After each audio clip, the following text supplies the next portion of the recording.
Hanggang saan ka nga ba kayang dalhin ng iyong kuryosidad?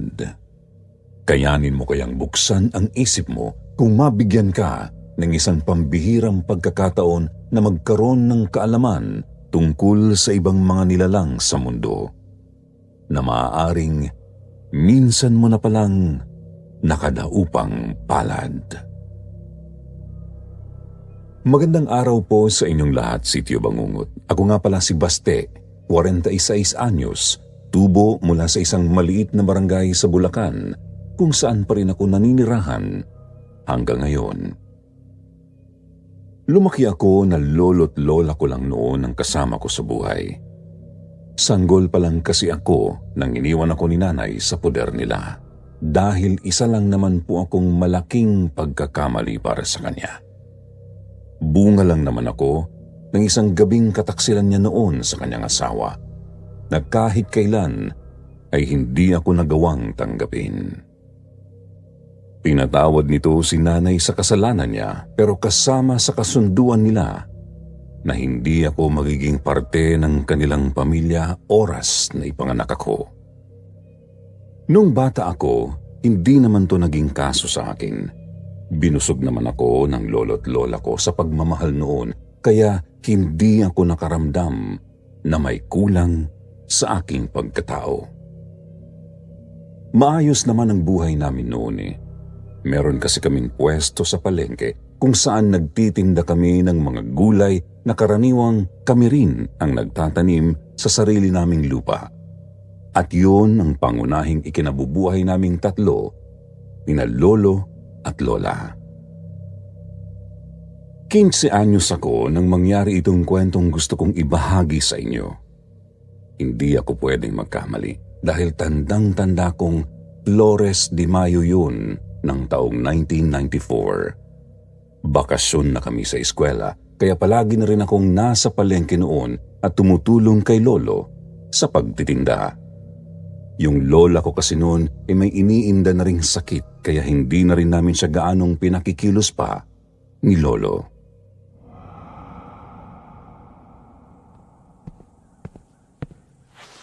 Magandang hapon sa inyo, Mang Emil. Baste, pagbilan nga ako ng 5 kilong kalamansi. Isang hapon, nag-aagaw na ang liwanag at dilim sa labas at nakapangalumbaba akong nanunood noon sa mga nagkakabit ng banderitas sa kalsada para sa gaganaping sagala kinabukasan. Bigla na lang dumating si Kuya Joaquin, yung suki namin ni lolo sa paninda naming kalamansi, na kami rin mismo ang nagtanim.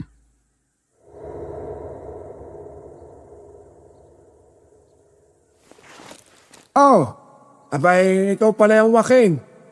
Ang dami mo yatang kailangan ngayon ah. Marami yatang inuubos sa inyo.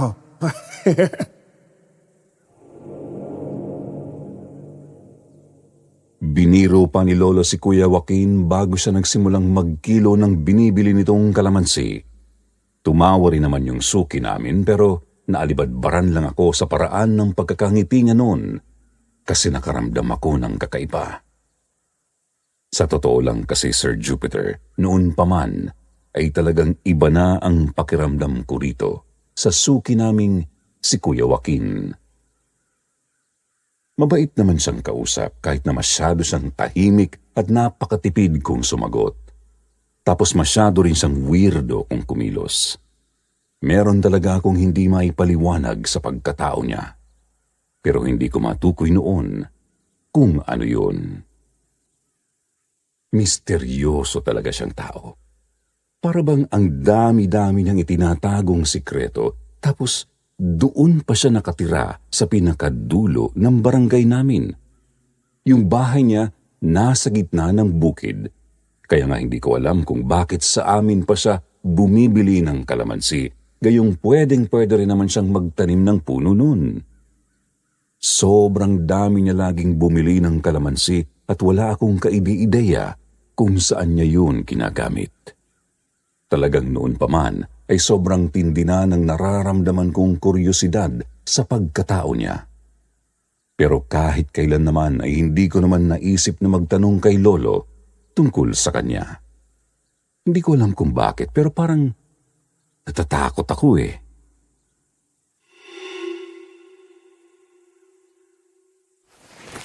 Oo, Mang Emil. Marami-rami yung dumadalaw sa akin ngayon para magpagamot. Parang lumalakas na naman yata ang puwersa ng mga inayupak eh. Inayupak. Abay nung nakaraan lang, impacto ang tawag mo sa kanila.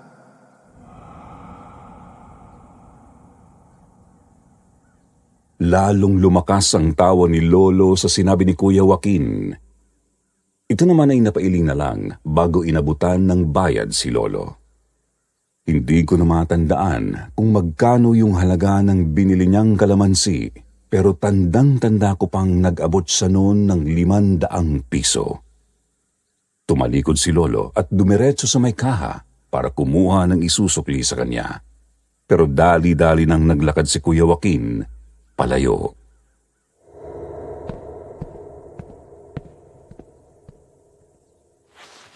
Lo, umalis na ho si Kuya Joaquin. Nakalimutan na ho yata ang sukli niya. Nakaw abay habulin mo. At malayo pa ang bahay noon. Mahihirapan siya kung babalik pa siya rito. Sige ho, Lo. Sumunod naman ako agad kay Lolo noon at tinabol ko nga si Kuya Joaquin, dala yung sukli niya. Buti na lang at hindi pa siya gaanong nakakalayo nun.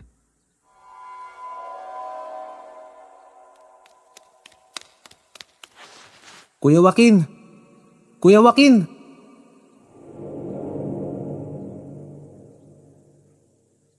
Pasigaw kong tinawag ang pangalan niya kaya bigla siyang napahinto at napalingon sa akin. Nakita ko pangang sumilay ang ngisi sa labi ni Kuya Joaquin nang mamukhan niya ako ang tumatawag sa kanya.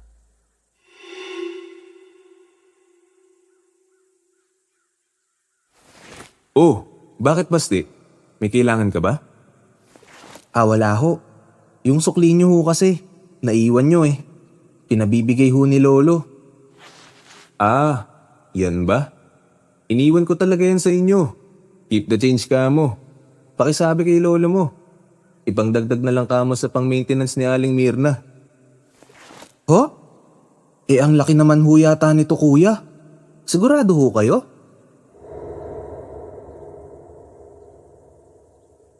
Tinanguan lang ako ni Kuya Joaquin habang nakangiti siya sa akin tapos tinapik niya ang balikat ko.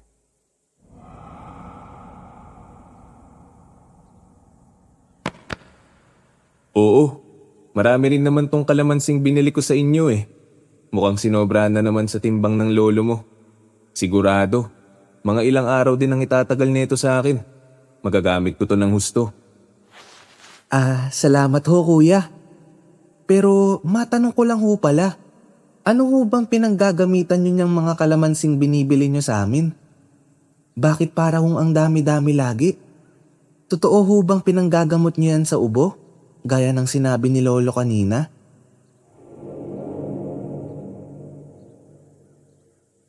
Biglang natawa si Kuya Joaquin sa tanong ko. Dahil doon nagtaas baba tuloy yung matipuno niyang balikat, kaya napakamot na lang ako sa ulo.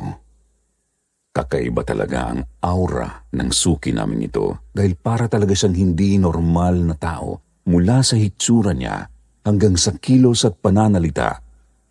Meron talagang kakaiba sa kanya.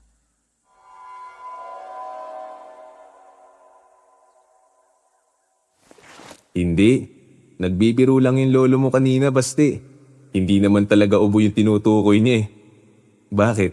Gusto mo bang sabihin ko rin sa'yo kung anong nalalaman ng lolo mo tungkol sa akin?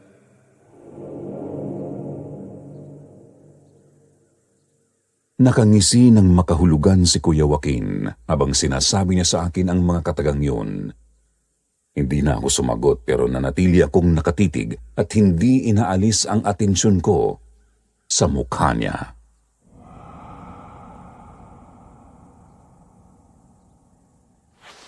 Ang totoo niyan, itong mga kalamansing to, ginagamit ko tong pangontra sa mga kalaban ko, Basti. Kalaban? Anong ibig niyong sabihin, kuya?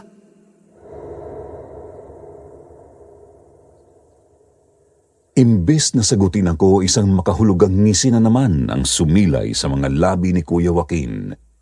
Tapos nakita kong may kinapasang kung ano sa bulsa niya, pagkatapos ay ipinakita niya iyon sa akin. Isa yung kulay puting parang makinis na bato na animo kamukha ng patak ng luha ang hugis. Nakabalot yun kanina sa magkapatong na piraso ng kulay itim na kulay pulang tela bago niya yun kinalas para nga ipakita sa akin.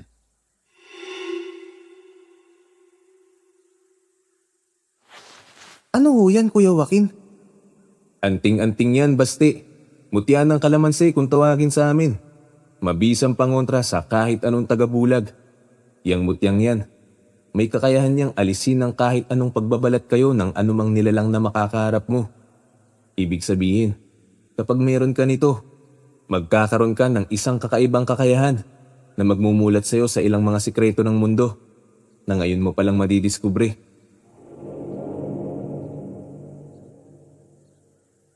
Napakunot ng matindi ang noo ko sa mga sinasabi ni Kuya Joaquin. Hindi ko gaanong maintindihan noon kung ano ba ang mga sinasabi niya, kaya nawiwirduhan na naman tuloy ako sa kanya. Tapos bakas pa rin noon sa mukha niya yung kakaibang ngisi na parabang natutuwa siya sa pag-uusap namin.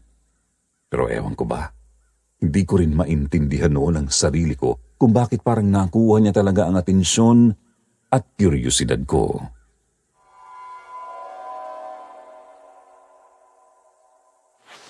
Alam kong matagal ka nang nahihiwagaan sa akin, basti.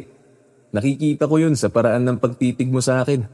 Nung unang beses ko palang bumili sa inyo ng kalamansi. Alam ko rin na maraming tanong na tumatakbo dyan sa isip mo. Kaya tatanungin kita ngayon. Gusto mo bang masagot ng lahat ng yan? Pagkatanong pa lang sa akin ni Kuya Joaquin ay mabilis pa yata sa 4:00 ang naging pagtango ko sa kanya. Lalong lumawak ang pagkakangisi niya dahil doon. Pagkatapos ay hiningi niya sa akin ang kanang kamay ko na mabilis ko namang iniabot. Maingat na inilagay ni Kuya Joaquin yung sinasabi niyang mutya sa palad ko. Nakapatong pa rin yun doon sa kulay pula at itim na tela. Sobrang namanghanga ako dahil nung eksaktong pagkalagay ni Kuya Joaquin nun sa palad ko, bigla na lang kuminang na akala mo tinamaan yun ng matinding liwanag. Sa sobrang pagkamangha ko nga nun, hindi ko napigilang hipuin yung mismong mutya gamit ang kabilang kamay ko. Ang kaso, sa gulat ko ay bigla na lang ako nung napaso.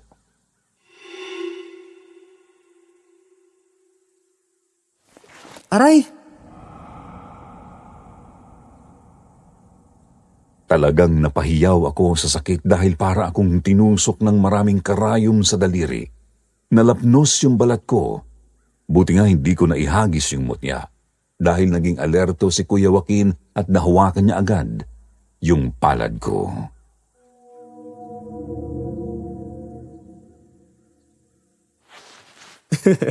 Mag-ingat ka, basti. Hindi talaga basta-basta nagpapahawak ang isang anting-anting na pagmamayari ng iba. Kailangan muna kitang ipakilala sa kanya.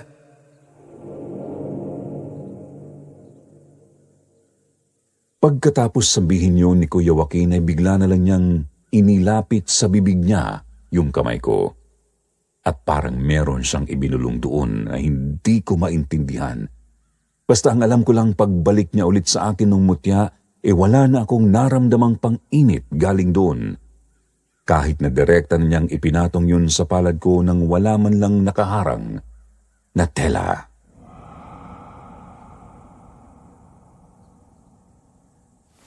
Hala! Ang galing! Natawa na naman si Kuya Joaquin sa naging reaksyon ko, pero agad ding bumalik sa pagiging seryoso ang mukha niya. Sobrang bilis talagang magbago ng mood niya, kaya lalo tuloy siyang nagmumukhang weirdo sa paningin ko.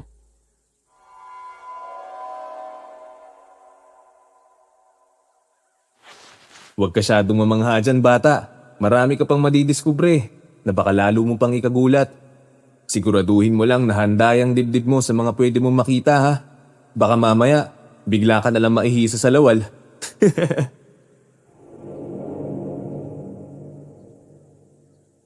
Yun ang huling inihabilin sa akin ni Kuya Joaquin bago niya ako sinabihang bumalik na sa tindahan namin.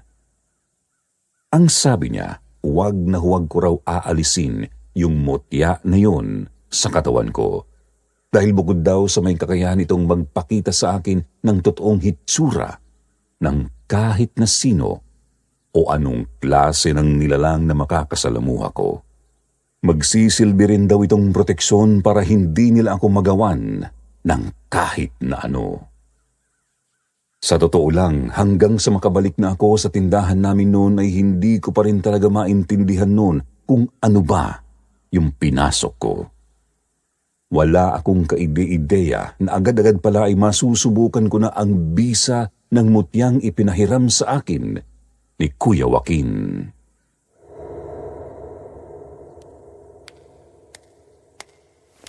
Ay, saan ka ba galing, bata ka? Kay tagal mo yata bumalik.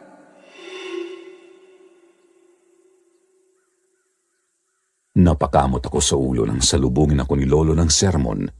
Dinumog na pala kasi kami ng customer at mag-isa lang siyang naiwan na nagtitinda doon.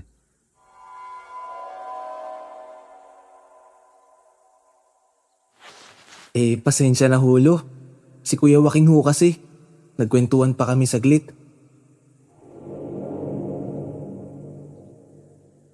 Saglit na napahinto si Lolo sa pagtitimbang ng kulay na binibili sa kanya ng customer namin dahil sa sinabi ko.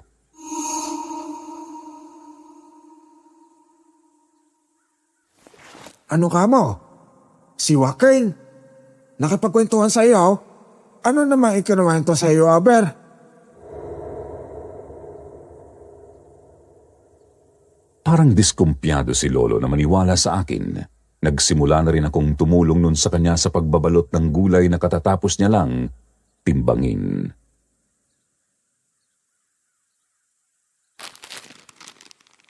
Wala hulo. May pinakita lang ho siya sa...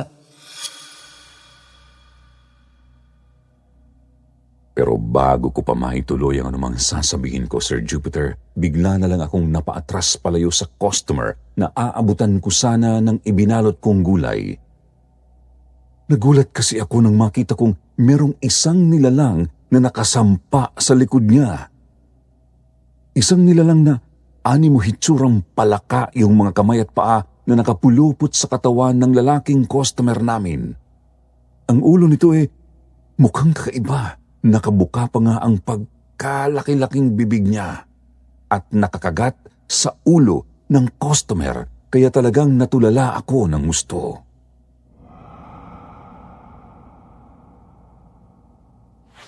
Abaya po, kanina pa nakatanga sa'yo yung bumibili. May balak ka pa bang ibigay sa kanya yung gulay? Bayad na yan ah.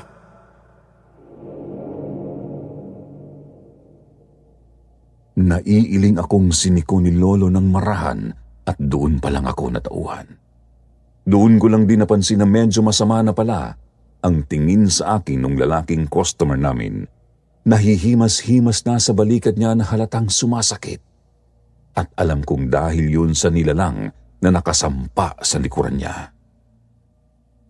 Hindi ako makapaniwala. Sobrang bilis ng naging epekto sa akin ng mutya. Hanggang sa nakaalis tuloy yung customer namin yun, habol-habol ko pa rin siya ng tingin. Medyo nakakalayo na ito sa amin nang mapansin kong biglang gumalaw yung nilalang sa likod niya. Tapos lumingon ito pabalik sa direksyon namin. Buti na lang alerto ako, Sir Jupiter. Naiiwas ko agad ang tingin ko sa kanila bago pa niya ako mahuli. Doon ko na-realize na kailangan ko nga pala talagang mag-ingat. Mahirap na baka mapahamak ako kapag nalaman ng mga kakaibang nilalang na yun na nakikita ko sila. Sobrang tindi ng kilabot na nararamdaman ko ng mga sandaling yun.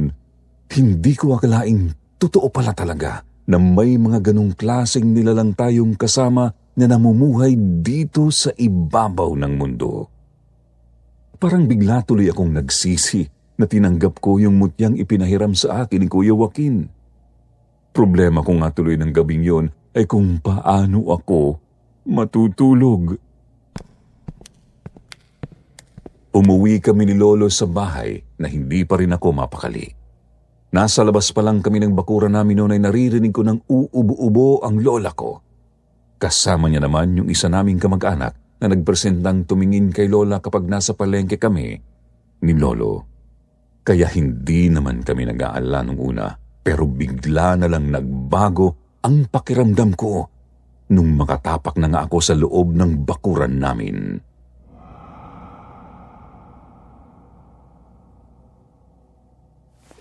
Ano ba naman tong batang to? Bigla na lang natutulala.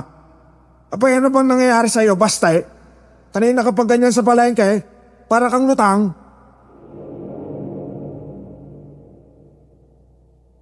Medyo nahimigan ko na ang inis sa boses ni Lolo, pero wala pa rin doon ang isip ko. Nakatuon na kasi ang mga mata ko sa likod ng malaking puno ng langka na katabi lang noon ng bahay namin. Paano kasi? Meron akong napansing tila gumagalaw-galaw na bagay doon na habang naglalakad ako papalapit ay lumilinaw ang hitsura. Isa yung nilalang na kulay itim ang balat. Mukha itong aso pero nakapagtataka ang laki nito. Pati na rin ang paraan nito ng pagtayo. Gamit lang ang dalawa nitong paa. Kitang-kita kong sinusundan kami nito ng tingin ni Lolo habang papalapit kami sa pintuan ng bahay. Kaya hindi rin nakaligtas sa paningin ko na meron itong tilang mistulang dila na nakalawit galing sa loob ng ilong niya habang ang mga mata nito ay parang luluwa na habang nakatitig sa amin ng masama. Alam ko, Sir Jupiter, na alam niyang nakita ko siya dahil nagkasalubong kami ng tingin. Kaya nga nang mapahinto ako mismo sa tapat niya ay dali-dali na rin siyang kumaripas ng takbo kahit na parang maging siya ay gulat na gulat din.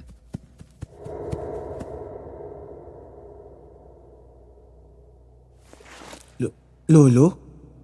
Ano ho bang pinakamabisang pangontra sa aswang?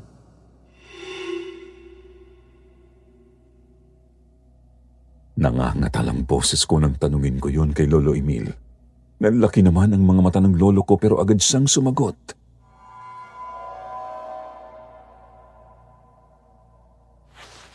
Apay, ano pa?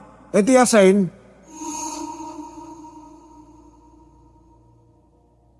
Nagulat ako nang bigla na lang may dinukot si Lolo mula dun sa bitbit niyang bayong. Doon ko lang naalalang bumili nga pala kami ng isang tumpok na asin sa palengke bago kami umuwi kanina. Yun ang isang isinaboy ni Lolo sa paligid ng bahay at bakuran namin dahil mabilis niyang nakuha kung anong ibig sabihin ng tanong ko.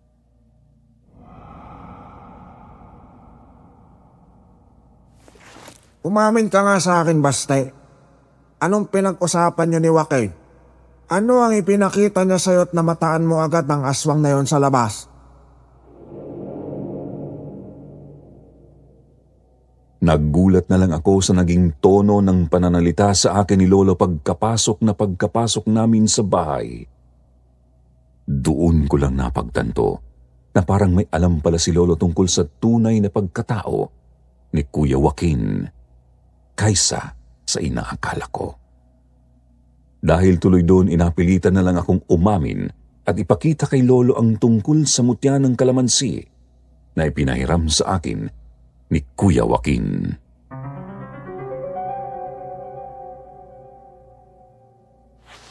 Sinasabi ko na nga ba eh. Sus Mariosay, ano bang pumasok sa isipan ng lalaking yun at ipinaubayan na sa'yo yung anting-anting na yan?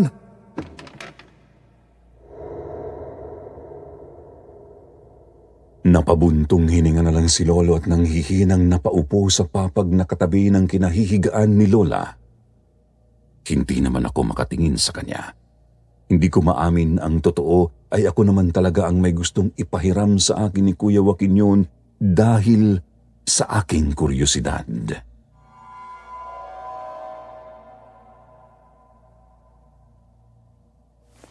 Isauli mo na yan sa susunod na dalaw ni Joaquin, Bastay.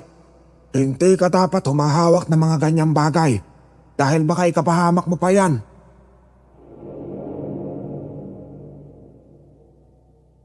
Wala akong nagawa kundi ang tumango na lang noon at sumang-ayon sa kagustuhan ni Lolo. Siguro dahil na rin sa takot na naramdaman ko sa mga unang nakita ko pa lang ng gabing yun, kaya ganun na lang din ako kabilis sumuko. Pero hindi ko inaasahan ang masasaksihan ko kinabukasan din agad pagkatapos mapasa sa akin ang mutyang yun. Mga bandang 7:00 yata ng gabi nang magsimula ang saggala sa kalsada. Doon mismo sa tapat ng palengke kung saan kami nakapwesto. Kitang-kita yun mula sa tindahan namin kaya wiling-wili kami sa panunood ni Lolo kahit na marami noon ang disappointed daw dahil yung gaganap na Reyna Elena ng barangay namin hindi naman ganun kagandahan. Hindi pa rin kami nagsasara ng tindahan noon dahil nga inaabang naming dumaan ulit si Kuya Joaquin. Maya-maya isang babae ang lumapit sa tindahan. Kasama niya ang isang lalaki na sa hula namin ay tatay niya. Medyo napakunot pa nga noon ang noo ko kasi napansin kong kakaiba ang itsura ng babae. Sobrang payat niya, Sir Jupiter. Tapos parang tuyong-tuyo ang balat niya na nagtutuklap-tuklap. Kahit ang labi niya, bitak-bitak din. Napansin ko yun nang magtanong siya kay Lolo kung meron daw ba kaming tindang mais.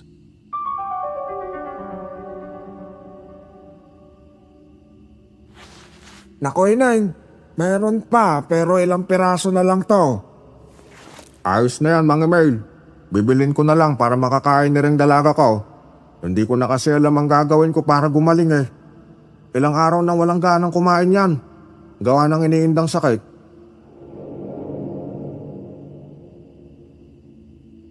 Yung tatay ng babae ang sumagot. Kakilala pala ito ni Lolo. Tawagin na lang natin siyang Mang Roger. Dati raw itong nangungupahan malapit doon sa may amin, pero lumipat din nung isang buwan dahil nakabili sila ng lupa sa kabilang purok.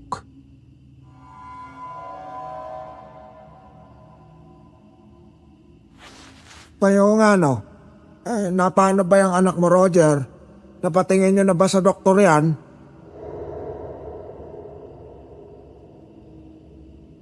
Bumuntong hininga muna si Mang Roger at sinulyapan ng anak niyang tawagin na lang nating Ate Mabel bago muling binalingan si Lolo.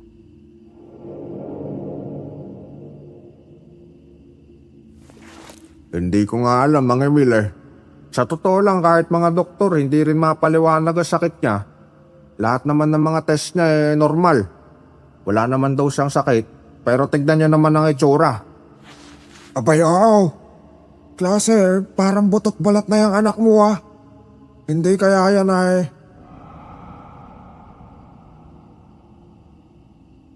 Pero bago maituloy ni Lolo noon ang sinasabi niya ay parang bigla siyang nagdalawang isip. Tapos bigla niyang binago ang usapan.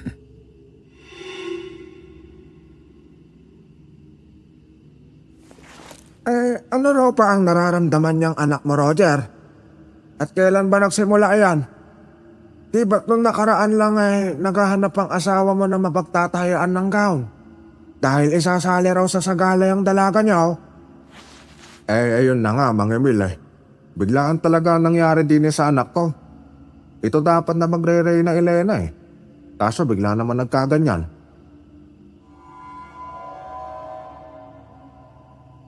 Halata ang sobrang panghihinayang sa mukha ni Mang Roger habang nag-uusap sila ni Lolo. Tutok na tutok naman ang atensyon ko sa kanila kaya lang maya-maya na-distract ako nung biglaan lang akong nakakita ng malaking bangaw sa harap ko. Sobrang laki talaga noon, halos sinlaki na yata ng bubuyog kaya sinundan ko ng tingin. Nakita ko dumapo ito doon mismo sa balikat ni Ate Mabel pero parang hindi niya naman ito napapansin. Tinitigan ko pa rin yung bangaw hanggang sa maya-maya ay nakita kong pumasok ito sa tenga ng dalaga. Napasinghap talaga ako noon. Napatayo pa nga ako sa kinauupuan ko eh. Pero si Ate Mabel parang hindi niya naman naramdaman yun. Doon na ako ng lamig. Lalo na nang makita kong sunod-sunod na ang naging pagdating ng mga bangaw sa paligid na lahat ay pumapasok sa tenga ng dalaga. Parang ako lang talaga ang nakakapansin noon dahil wala namang reaksyon yung ibang tao sa paligid namin, kabilang na si Ate Mabel.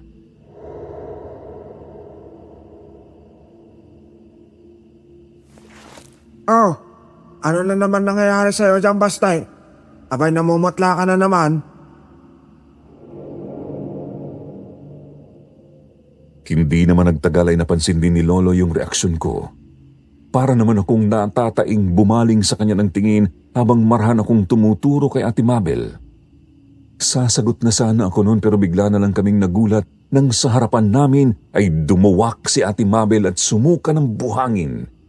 Pino at maputing buhangin ang isinuka ni Ate Mabel, Sir Jupiter, na may kasama pang kakaibang mga insekto na ang hitsura ay kamukha ng malalaking garapata ng aso.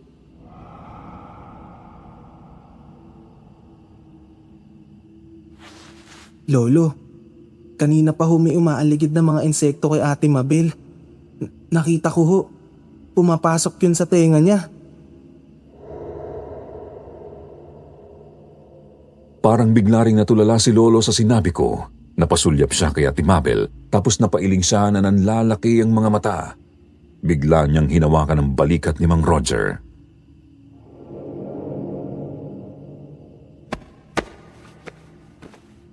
Roger, abay sa tingin ko, hindi na simpleng karamdaman niyang iniinda ng anak mo. Nasubukan mo na ba yang ipatingin sa albularyo? Hindi pa, Mang Emil. Bakit po? Ano po ba sa tingin niyo ang nangyayari din kay Mabel?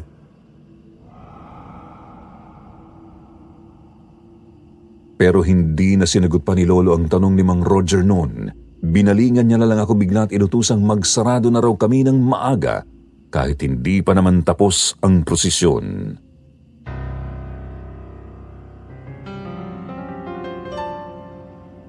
Bakit holo? Uwi na ho ba tayo? Abay, hindi. Kaya na't samahan natin yung mag-ama doon kay Joaquin. Ho? Bakit naman ho kay Kuya Joaquin natin sila dadalhin, Lo? Abay, siya lang ang makakatulong sa kanila ngayon, Bastay. Hindi mo ba alam na magaling namang gagamot ang Kuya Joaquin mo? Kaling yan sa pamilya ng mga antingerong tubo talaga dito sa atin. Napanganga ako sa sinabi ni Lolo tungkol kay Kuya Joaquin. Dahil doon hindi na ako kumontra pa, hanggang sa pumara na nga siya ng sasakyan papunta sa pinakadulong purok ng barangay namin. Sa totoo lang, yun ang pinakaunang beses na nakarating ako doon dahil hindi naman ako mahilig gumala nung binata pa ako. Namangha pa nga ako nang makita ko yung lugar na kinatitirikan ng bahay ni Kuya Joaquin. Halos wala talaga siyang kapitbahay. Tapos yung bakuran niya napapaligiran ng napakaraming halamang gamot tulad ng oregano, lagundi, luya, bawang, bayabas, kalamansi at kung ano-ano pa. Kaya lang yung puno niya ng kalamansi di ko alam kung bakit halos tuyot na.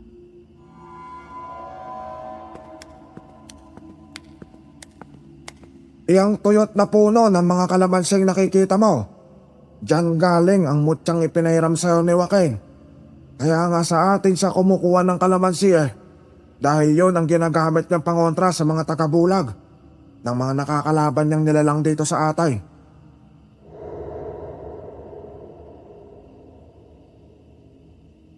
Bigla ay binulungan ako ni Lolo nang mapansin niya sigurong nakatitig ako dun sa mga tuyot na puno. Dahil doon inapatango na lang tuloy ako. Tapos nagtuloy-tuloy na kami sa paglalakad papasok sa bahay ni Kuya Joaquin. Kakatok pa lang sana si Lolo noon. Bigla nang bumukas ang pintuan ng bahay niya. Tumambad sa amin ang hitsura ni Kuya Joaquin na walang suot na pang-itaas at nakalugay pa ang buhok niyang hanggang balikat ang haba.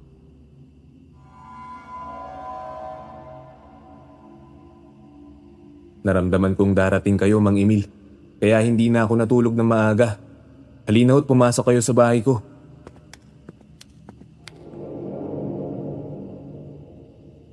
Tinanggap naman namin ang paanyaya ni Kuya Joaquin at pumasok na nga kami sa loob.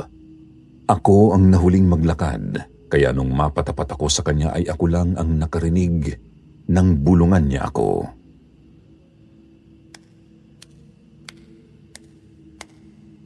Sa'yo muna yan. Mamaya ako nakukunin. Gusto kong makita mo kung anong klaseng mga kalaban ang sinasabi ko sa'yo kagabi.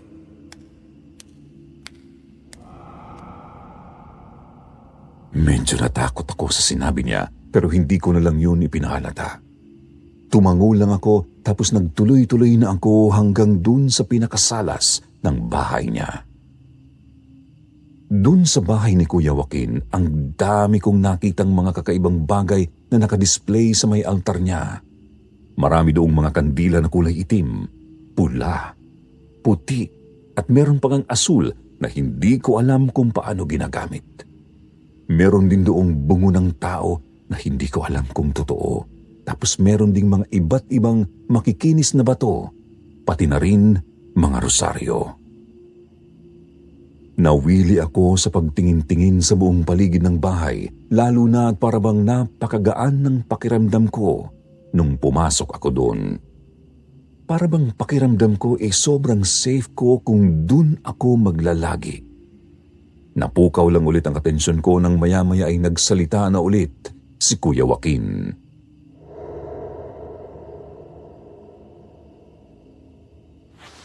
Saan ba nagsimula yung nararamdaman mo?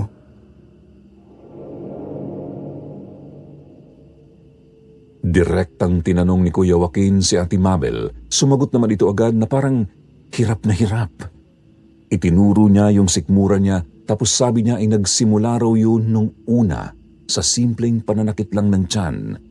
Hanggang sa napansin niya na raw na pati ang bandang likod niya ay kumikirot na rin. Sunod naman noon ay ang pagsakit ng kanyang ulo. Hanggang sa kalaunan na uwi na rin yun sa pagkahilo hanggang sa pagsusuka. Pero ayon din sa kanya ay ito pa lang naman daw ang unang beses na nagsuka siya ng buhangin na may nakasamang mga nakakadiring insekto.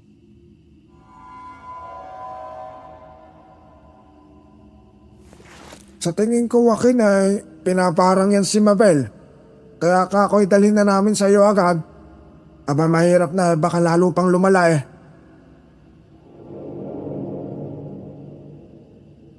Naiiling pa si Lolo habang nagpapaliwanag kay Kuya Joaquin, agad din naman siyang tinanguan.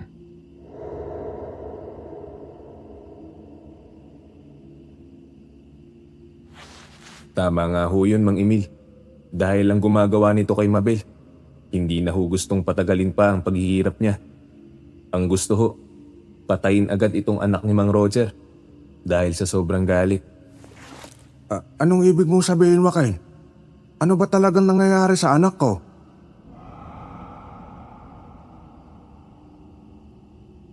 Alalang-alala si Mang Roger at halos mamutla na habang nagtatanong siya kay Kuya Joaquin.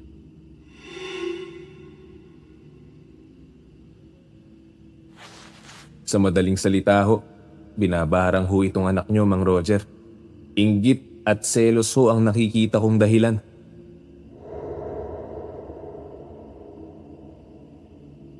Hindi na talaga ako nagtaka ng iyon ang sabihin ni Kuya Joaquin sa kanila.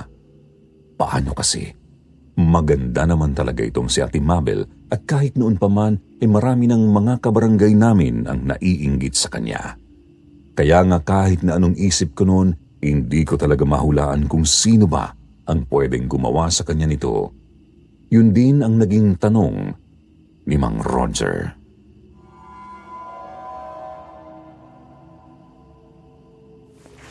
Ang totoo ho kilala ko na umpisa pa lang kung sino ang gumagawa nito sa anak nyo. Dahil minsan ko na rin ho siyang nakaharap noon sa ibang kaso. Pinatawad ko yun dahil bata pa Akala ko kasi may pag-asa pa siyang magbago. Sino? Sino ang walang yang yon na gumagawa nito sa anak ko? Gigil na gigil ang boses ni Mang Roger noon habang kami ni Lolo Emil ay nag-aabang lang kung ano ang susunod na sasabihin ni Kuya Joaquin. Hanggang sa walang preno ay nabanggit nga ito ng tao.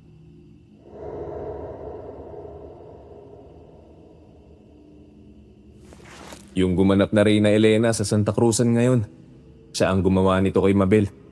Siya rin ang gumawa nito sa dati nilang kapitbahay na naging kaagaw niya sa lalaki.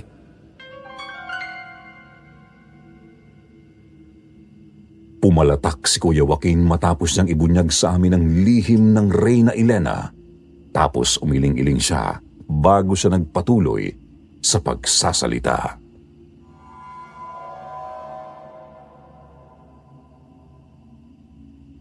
Hayaan nyo. Alam ko naman kung paano gagamutin itong si Mabel. Lalo na't hindi pa siya ganun kalala. Sisiguraduhin ko sa pagkakataong ito. Talagang magtatanda na yung mambabarang na yan. Nakaramdam ako ng takot sa himig na ginamit ni Kuya Joaquin noon. Kita rin kasi sa mukha niya na talagang nainis siya dahil na rin siguro sa pagbibigay niya ng tsansa na magbago yung mambabarang na naging kalaban niya na dati. Hindi na siya nagpaligoy-ligoy pa pagkatapos noon at nakita ko na lang na inakay niya si Ate Mabel papunta sa isang may sandalang silya na gawa sa kawayan.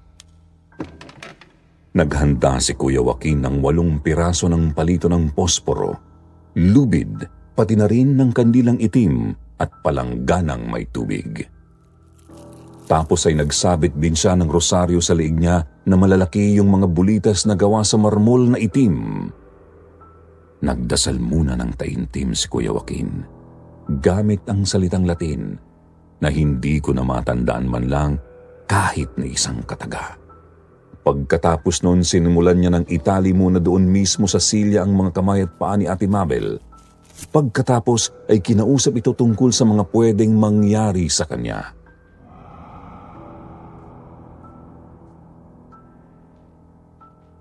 Bago ko simulan ang gagawin kong panggagamot kay Mabel, gusto ko lang ipaalam sa inyo na hindi dapat kayo maniwala sa anumang sasabihin ng kanyang tinig dahil sa pamamagitan ng katawan niya. Kakausapin ko ang mambabarang na tumatao sa kanya. Bago magsimula sa tunay na bakbakan ay nagbilin muna ng ganon si Kuya Joaquin. Sabi niya pa, mapanlin lang daw kasi ang mga mambabarang at magaling silang magpaawa kapag nabuking mo ng kanilang masamang gawain. Gagawin ito ang lahat, wag lang siyang masaktan. Kaya huwag na huwag daw kaming makikialam sa kanyang ginagawa, kahit na ano ang mangyari. Alinlangan naman noong tumango si Mang Roger. Alam kong gustuhin niya mang sumang-ayon na lang kay Kuya Joaquin noon ay hindi niya pa rin maialis sa sarili niya ang pag-aalala kay Ate Mabel. Naiintindihan ko naman yun dahil tatay siya. Pero hindi ko pa rin maiwasang kabahan dahil baka nga siya pa ang maging dahilan para lalo itong mapahamak. Hindi nagtagal ay sinimulan na ni Kuya Joaquin ang panggagamot. Nagsindi na siya ng kandila. Pagkatapos ay binulungan niya na naman ng dasal sa Latin yung suot niyang rosaryo. Pagkatapos noon nakita kong isa-isang isiniksik ng Kuya Joaquin yung mga palito ng posporo sa bawat pagitan ng mga daliri ni Ate Mabel, sa mga kamay nito at paa. Doon pa lang nagulat na kaming lahat dahil biglang sumigaw si Ate Mabel. Isang sigaw na hindi naman mukhang nanggagaling sa lalamunan niya kundi sa ilalim ng lupa. Para itong umiiyak na may halong galit.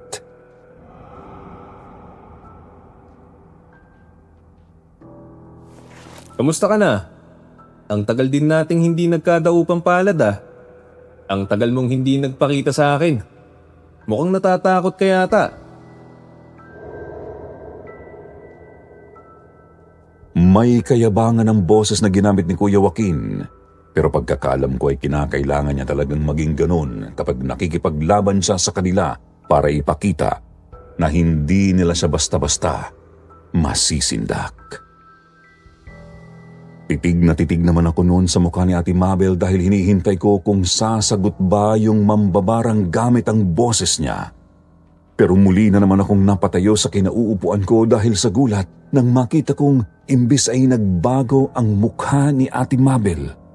Naging kamukha nga ito nung nakatakdang Reyna Elena namin noon sa Sagala hanggang sa muli iyong nagpalit. At nakita kong naging napakapangit.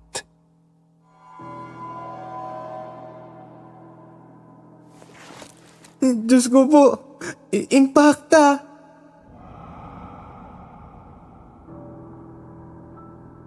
Napahiyaw ako noon at napakapit sa likod ng lolo ko. Nakita ko na biglang ngumisinon si Kuya Joaquin, pero sobrang saglit lang noon. Ibinalik niya ulit yung buong atensyon niya kay Ate Mabel na ngayon ay nagpapapalag na para makawala. Bigla itong nagmura. Tinawag na gago at hayop si Kuya Joaquin. Kahit si Mang Roger, hindi inaasahan ang narinig na sinabi ng anak. Alam kasi naming lahat na hindi naman ganon si Ate Mabel. Sobrang kimi niyang babae, sa totoo lang, kaya nga lalo pa siyang nagiging maganda sa mata ng mga kalalakihan sa amin. Biglang dinampot ni Kuya Joaquin yung kandilang itim, tapos ay nagpatak siya ng mga luha nun sa kamay ni Ate Mabel. Lalo itong naghihiyaw, daig pa nito ang kinakatay sa sobrang lakas ng pagwawala nito dahil halos mabuwal na yung kinauupuan nitong silya.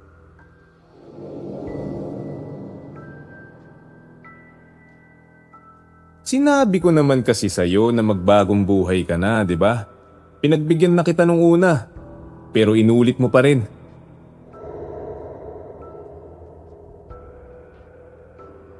Pero imbis na magsisi ang mambabarang na kalaban niya ay nakita ko na lang na bigla nitong dinuraan si Kuya Joaquin sa mukha gamit ang katawan ni Ate Mabel. Berde ang inilabas nitong likido galing sa bibig niya.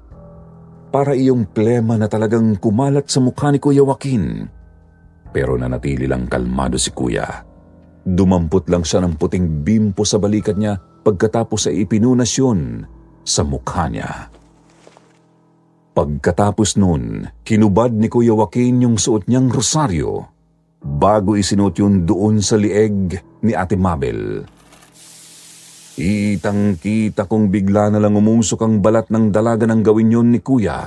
Pawis na noon si Ate Mabel kahit na wala naman siyang ginagawa at nakaupo lang siya sa silya. Sobrang talim ng titig nito kay Kuya Joaquin. Kung nakakamatay nga lang ang titig, malamang kanina pa bumulagta ang lalaki. Biglang tumayo si Kuya Joaquin maya-maya. Tapos naglakad ito papunta doon sa may dingding kung saan nakasabit ang buntot pagi niya na may nakaukit na katagang nakasulat sa baybayin o yung sinaunang mga letrang ginagamit ng tao dito sa Pilipinas. Hindi ko alam kung ano ang mga nakalagay doon pero ang hindi ko talagang makakalimutan ay nang makita kong iwas-iwas yun ng isang beses ni Kuya Joaquin. Pagkatapos ay bigla yung lumambot at nagmistulang latigo.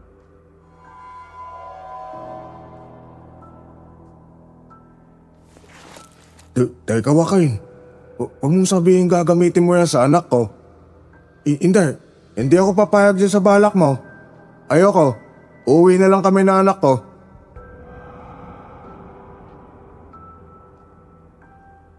Hindi na nakatiis si Mang Roger nang makita niya kung ano ang balak na gawin ni Kuya Joaquin. Dahil doon nakakuha tuloy ng butas ang mambabarang. Bigla na lang itong nag-iiyak. Ginamit niya ang boses ni Ate Mabel para kausapin si Mang Roger na pigilan si Kuya Joaquin sa gusto niyang gawin. Dahil tuloy doon nagsimula ng humakbang si Mang Roger palapit sa anak. Balak niya na talagang kalagan noon si Ate Mabel. Mabuti na lang po at nandoon din si Lolo at nagawa niyang kausapin si Mang Roger.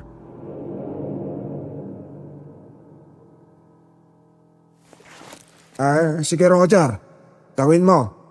Pigilan mo si Joaquin na iligtas ang buhay ng anak mo. Abay basta walang sisihan kapag tuluyan nang nawala sa inyo si Mabel, ha? Doon pa lang parang natigilan si Mang Roger. Bigla siyang napaatras palayo kay Ate Mabel. Maya-maya pa itinakpan niya bigla ang tenga niya tapos ay bumalik na siya sa pwesto niya kanina at hinayaan si Kuya Joaquin sa kailangan niyang gawin. Hindi na nag-aksaya pa ng pagkakataon ng antingero. Pagkalayo ni Mang Roger, inihataw niya na agad ang latigo kay Ate Mabel. Lumatay iyon mula sa kanyang mukha pati na rin sa halos buong braso niya na tinamaan ng latigo. Isang hiyaw na naman mula sa kalaban ang umalingaw-ngaw sa paligid pero sa pagkakataong ito, ang kasunod nun ay ang paghingi na ng tawad. Dinig na dinig naming lahat noon ang sinabi ng mambabarang. Paulit-ulit, sabi niya ay hindi na raw niya uulitin ang lahat ng ginawa niya. Inamin niyang isa lang siyang nilalang na punong-puno ng inggit sa katawan kaya hindi niya mapigilan ang sarili niya na saktan at pahirapan ang mga kinaiinggitan niya. Pero kung patatawarin daw siya ni Kuya Joaquin ngayon, sisiguraduhin niya raw na magbabago na siya. Pero hindi na pumayag pa si Kuya Joaquin. Sa totoo lang, gusto lang daw talaga niyang ipakita sa mambabarang na yon na kayang-kaya niya silang labanan. Pero ang plano pala talaga niya ay patalbugin ang lahat ng barang na ginawa nito kay Ate Mabel bago niya ito patayin. Kailangan niya raw talagang gawin yun dahil yun ang magsisilbing warning sa lahat ng mga katulad dito sa kanilang lugar para hindi ito pamarisan.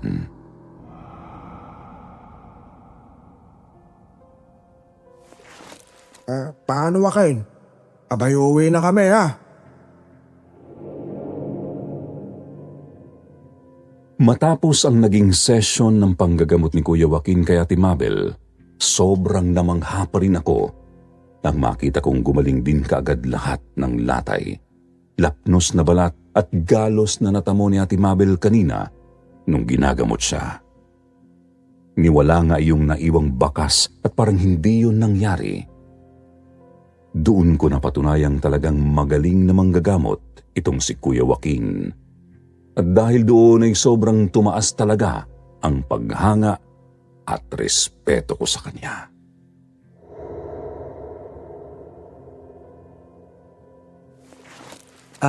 Lolo, mauna na ho kayo sa labas. May sasabihin lang ho ako kay Kuya Joaquin. Ganun ba? O siya, sige. Bilisan mo lang at naghihintay ang lola mo sa atin.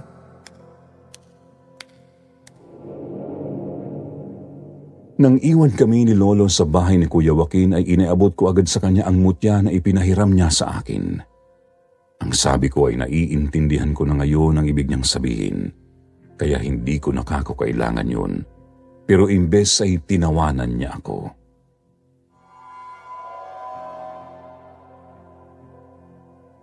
Sa tingin mo ba, ipapahiram ko sa'yo yan dahil lang sa gusto kong maintindihan mo ko?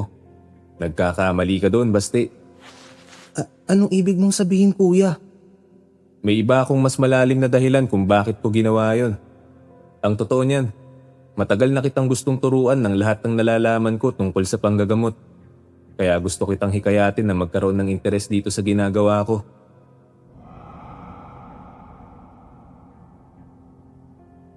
Medyo napanganga ako nang sabihin sa akin yun ni Kuya Joaquin.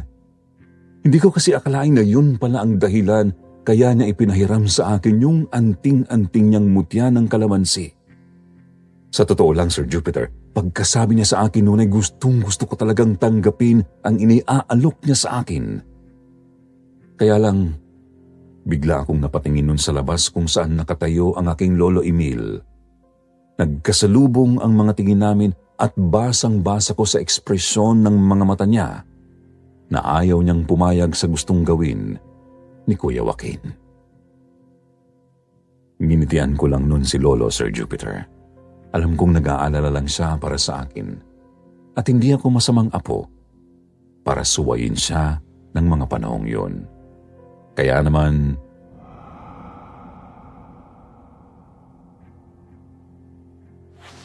Pasensya ka na, Kuya Joaquin. Marami ka pa naman sigurong mahahanap na mas malaki ang potensyal kaysa sa akin. Okay na ako sa normal na buhay. Kaya hindi ko na lang tatanggapin ng alok mo.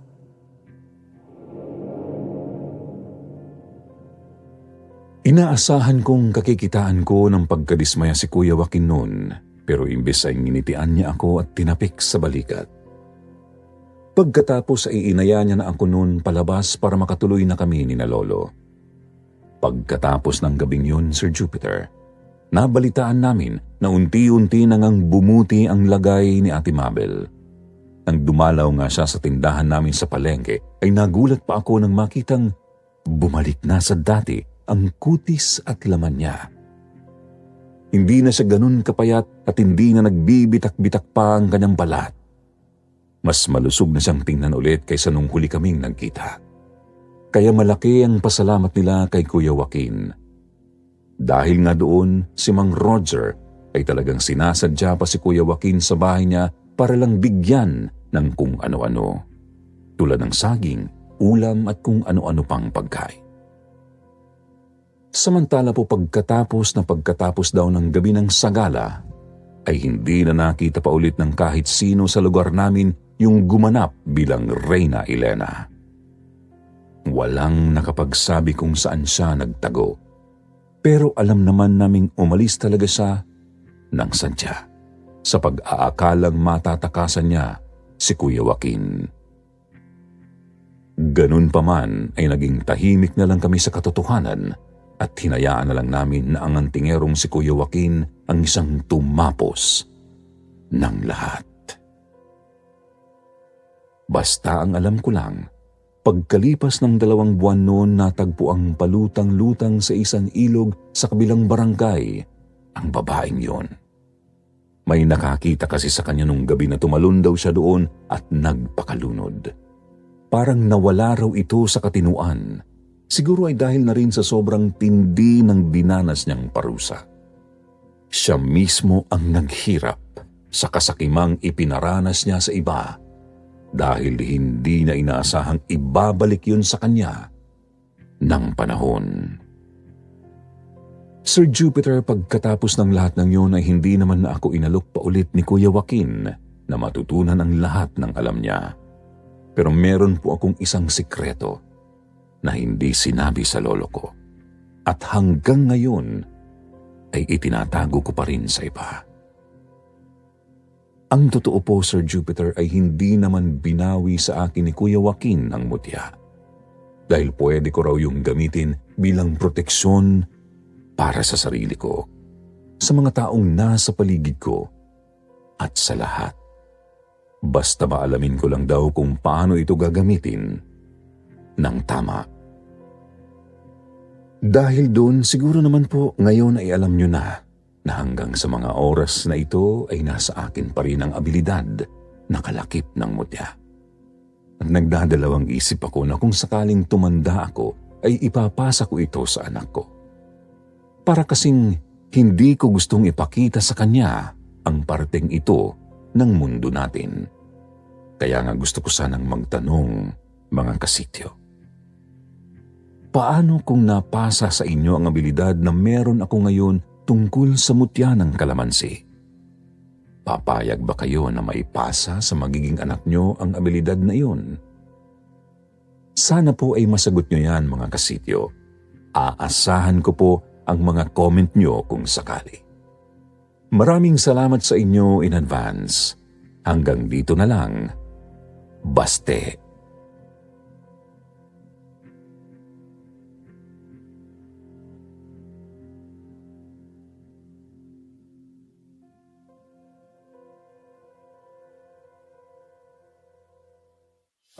Parami ang gustong magpa-shoutout dito sa ating shoutout portion. Kaya naman eto na.